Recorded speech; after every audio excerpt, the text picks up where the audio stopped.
আমার এই ভিডিওটা একেবারে সম্পূর্ণতই ভারতীয় দর্শকদের উদ্দেশ্যে। আমি অ্যানালিটিক্সে গিয়ে দেখছি আমার ভারতীয় দর্শকরা হলো প্রায় 50%। হ্যাঁ, অতএব হঠাৎ করে দেখলাম যে আমার এই ভিডিওর মানে চ্যানেল আর কি, যেটা সেখানে সাবস্ক্রিপশান অনেক কমে গেছে। আপনারা সাবস্ক্রাইব করছেন না, কার্পণ্য করছেন, আর আমি এত কষ্ট দুঃখে আপনাদের জন্য ওয়ান আফটার অ্যানাদার ভিডিও তৈরি করে যাচ্ছি, আপনারা দেখে চলে যাচ্ছেন। আমাকে কিন্তু বলতেই হচ্ছে, যারা আপনারা আমার ভিডিও দেখলেন এবং সাবস্ক্রাইব করলেন না তারা কিন্তু হতভাগা। আমাকে এটা ক্লিয়ার কাট বলতে হচ্ছে, কারণ আমি কিন্তু অন্য ইউটিউবারের মতো না যে আমি ওই পপুলিস্ট বক্তব্য দিয়ে আমি আপনাদের মনোরঞ্জন করছি। না, আমি একজন সত্যের পথের পথিক এবং আমি সত্য পথে চলি এবং সত্য কথা বলি। হিস্ট্রিক্যালি এবং ফ্যাকচুয়ালি যেগুলো রাইট আমি ওটাই বলি, ওর বাইরে আমি কোনো কথা বলি না এবং আমি কোনো কম্প্রোমাইজও করি না, because I don't want be a celebrity just telling the populist stories. Okay, আজকে আপনাদের উদ্দেশ্যে একটা ভয়ঙ্কর সত্য বিষয় আপনাদের কাছে আমি উল্লেখ করতে চাই। অধিকাংশ ভারতীয়রা অনেক ক্ষেত্রে উদাসীন অথবা জেনেও না যারা আর ভান করে, যার যার জীবন নিয়ে ব্যস্ত আছে, এগুলো নিয়ে ভাবার তারা চিন্তা করে না। দেখেন, বিষয়টা হলো যে সবাইকে সব কিছু নিয়ে চিন্তা করতে হবে, it's not like that, but somebody should think this subject very seriously. দেখেন, সমাজ কিন্তু সবাই চালায় না, সমাজ চালায় দুই একজন মানুষ, এবং সেই দুই একজন মানুষকে কিন্তু সত্য পথে থাকতে হবে, দুই একজন মানুষকে কিন্তু জেনুইন রাইট লাইনে থাকতে হবে। যদি তারা এলোমেলো লাইনে থাকে, then the society will go astray. এটা কিন্তু আপনাদেরকে বুঝতে হবে। যাই হোক, সবাইকে অনুরোধ করব আমার এই চ্যানেলটাকে একটু সাবস্ক্রাইব করে সাথে থাকবেন, তাহলে আপনারা নিত্য নৈমিত্তিক সুন্দর সুন্দর ভিডিও পাবেন, যেগুলো আপনাদের হয়তো চোখের পর্দা তুলে দিতে সাহায্য করবে। তো যাই হোক, এবার আসল প্রসঙ্গে আসা যাক। সেটা হলো কি, এখানে এই যে ছবি দেখছেন, তাই না, এখানে মুঘল এম্পায়ারদের আপনারা ছবি তো দেখছেন। এখানে একেবারে বাবর থেকে শুরু করে আওরঙ্গজেব পর্যন্ত যে মুঘল এম্পায়ার ছিল, যারা নাকি এই গোটা ভারতবর্ষে তা প্রায় 500 বছর ধরে এরা শাসন করছে, তাই না? 500 বছরই তো। এখন আপনারা, আমি খুব বিস্ময়ের সঙ্গে খেয়াল করেছি, এবং আসলে খেয়াল করি নাই, আমার স্কুল জীবনেই আমি দেখেছি। যখনই আমরা স্কুল জীবনে এই মনে করেন যে বাংলাদেশে আমরা যখন এই যে ইতিহাস পাঠ করতাম, তখন আমরা দেখতাম যে এই মুঘল এম্পায়ারদেরকে খুব গ্লোরিফাই করে তাদের চরিত্রায়ন করা হতো। যেমন উদাহরণস্বরূপ আমি একটা জিনিস বলতে পারি, যে আমরা ইতিহাসে পড়ছি যে ওই বখতিয়ার উদ্দিন খিলজি আর কি, ইখতিয়ার উদ্দিন মোহাম্মদ বখতিয়ার খিলজি, উনি 18 জন অশ্বারোহী সৈন্য নিয়ে উনি কিন্তু বাংলায় উনি আক্রমণ করলেন, এবং লক্ষণ সেন তখন পলায়ন করে ভেগে গেলেন, এবং ইখতিয়ার উদ্দিন মোহাম্মদ বখতিয়ার খিলজি কী করলেন, বাংলা দখল করলেন, তাই না? ভালো কথা, আমরা বিষয়টাকে খুব হিরোইজম হিসেবে দেখছিলাম, কিন্তু এখন যখন অ্যাডাল্ট হয়েছি, এখন যখন ম্যাচিউরড হয়েছি, তখন আমি দেখি আরে এটা তো বাংলাদেশের মানুষের জন্য পরাজয়, এটা তো বাংলাদেশের মানুষের জন্য পরাজয়, এটা তো বাংলাদেশের মানুষের জন্য কাপুরুষতা ছিল, তাই না? যাই হোক, আসল কথায় আমি আসি। এই যে ভারতে আমি যেটা দেখছি, এখনও শুনি আর কি, এই মুঘল এম্পায়ারদেরকে দেখি আপনাদের দেশে খুবই গ্লোরিফাই করে ইতিহাসে পড়ানো হয়। এই যে বাবর, হুমায়ুন, তাই না, তারপরে সম্রাট আকবর, আবার আদিক্ষেতা করে ভারতীয় লোকজন আবার তাকে বলেছে কি, Akbar the great. I don't know why Akbar is great. আচ্ছা বলেন তো, এরা কি মুসলমান ছিল নাকি মুসলমান ছিল না?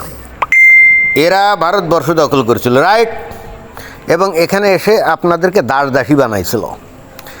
আপনারা দেখেন যে এই মুঘল এম্পায়ার যারা নাকি এই দেশে আসছিল, আপনাদেরকে দখল করছিল, আপনাদেরকে দাসদাসী বানিয়েছিল, এবং আপনারা যারা হিন্দু, আপনাদের মেয়েদেরকে যেগুলো সুন্দরী ছিল সেগুলোকে ধরে ধরে এই মুঘল এম্পায়াররা তাদের কি করতো, তাদের হেরেমে নিয়ে যেত এবং তাদের ভোগ করতো, তাই না? এবং আপনারা হিন্দুরাই অনেক ক্ষেত্রে এদেরকে সাহায্য করতেন। এবং আপনারা তাদের পরিপূর্ণ রকম দাস দাসীতে পরিণত হয়েছিলেন।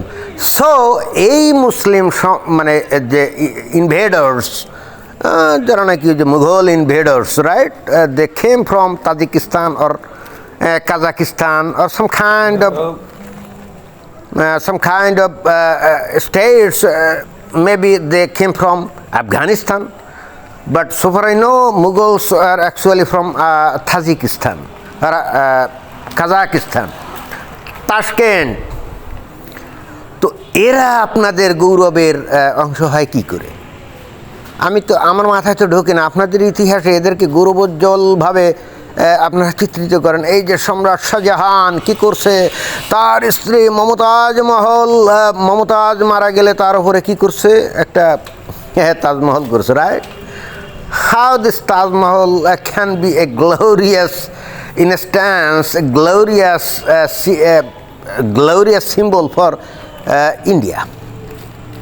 আরে ভাই, তাজমহল তো আপনাদের জন্য অপমানকর।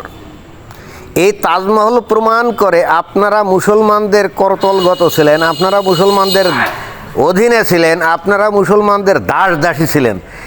এবং এই তাজমহলের মালিক যে শাহজাহান বা তার আগে যে সম্রাট আকবর, আপনাদের সুন্দরী সুন্দরী মেয়েদেরকে নিয়ে তারা তাদের হেরেম ভর্তি করতো এবং তাদেরকে কি দর্শন করতো, সোজা কথা কি দর্শন করতো, এবং আপনারা হিন্দুরা সেই কাজে সাহায্য করতেন।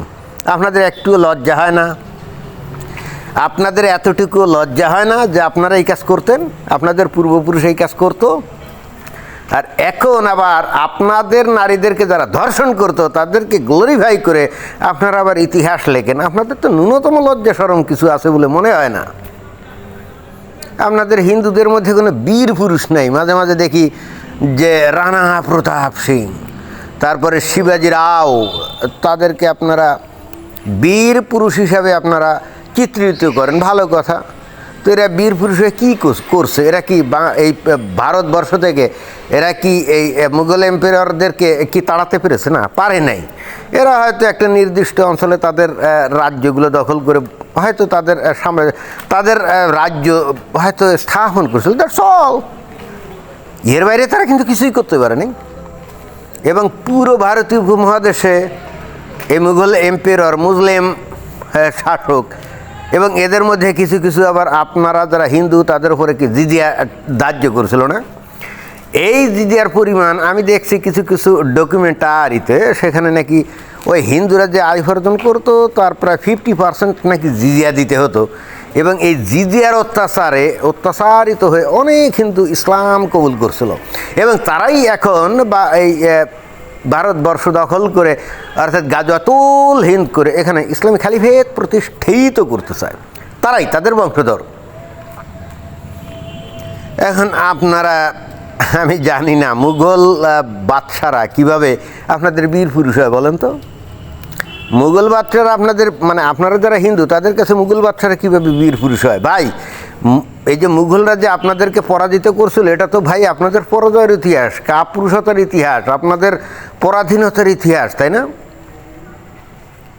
এখন আপনারা মনে করেন 47 সালে একটা ভারত আপনারা তৈরি করছেন চোখে, আপনারা নতুন বলে বলিয়ান হয়ে সামনের দিকে এগোচ্ছেন, সেটাও ঠিক আছে। কিন্তু আপনারা যদি সেই মুসলমানদের শাসনকে আপনারা যদি গ্লোরিফাই করেন, তাহলে আপনারা ভারতবর্ষকে সামনের দিকে কীভাবে এগিয়ে নিয়ে যাবেন বলেন? একইভাবে দেখা যায় অনেকে বলে যে নবাব সিরাজউদ্দৌলা সে নাকি বাংলাদেশের শেষ স্বাধীন নবাব। ইন্টারেস্টিং ব্যাপার, রাইট? আমি একটা জিনিস আদৌ বুঝি না, এই সিরাজউদ্দৌলা তার মাতৃভাষা কি বাংলা ছিল? যদি তার মাতৃভাষা বাংলা না হয়, তার মাতৃভাষা যদি উর্দু হয়, তাহলে সে কীভাবে বাংলাদেশের স্বাধীন নবাব বলেন তো? এটা আমার মাথায় কোনোভাবেই ঢোকে না। যাই হোক, আমি আমার বক্তব্য দিলাম, আপনারা যা বুঝে নেন। পৃথিবীর প্রত্যেকটা রাষ্ট্র এবং জনগণ প্রকৃতপক্ষে তাদের বীর পুরুষদের খোঁজে, বুঝছেন? যে জাতি রাষ্ট্রের কোনো বীর পুরুষ নাই, ওই জাতি সামনের দিকে এগোতে পারে না। আমেরিকা যেমন তাদের বীর পুরুষ জর্জ ওয়াশিংটনকে অনুপ্রেরণা হিসেবে গ্রহণ করে তারা সামনের দিকে এগোয়, বুঝছেন? হে ভারতবাসী, আপনাদের বীর পুরুষকে আছে কেউ? চেষ্টা করেন খুঁজে বের করতে। ধন্যবাদ।